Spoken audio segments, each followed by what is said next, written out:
A massive change in the Queensland property laws is coming. On the 25th of October 2023, the Queensland Government passed the Property Law Bill 2023, which replaces the Property Law Act of 1974.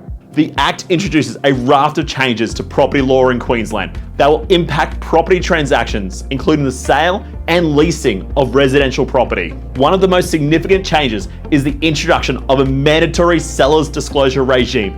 This regime applies to the sale of residential and commercial property.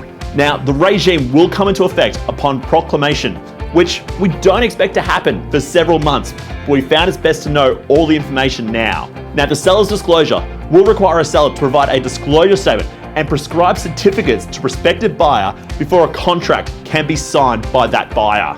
There will be specific requirements for how the disclosure must be prepared, what is included, and how it is actually given to the prospective buyer. It is critical to note that a buyer may be entitled to terminate a contract of sale any time before settlement if the disclosure documents are not provided correctly, or if there is a mistake or omission relating to a material matter which the buyer was not aware of, and if they had been aware, they would not have entered into the contract. Now, this could be around flooding, sewerage, or any other information. Other changes that you should be aware of will relate to how contracts actually operate, what happens with settlement if there is a delay event or, in operative computers, updates to the buyer's right to rescind a contract if a property is damaged or destroyed before settlement.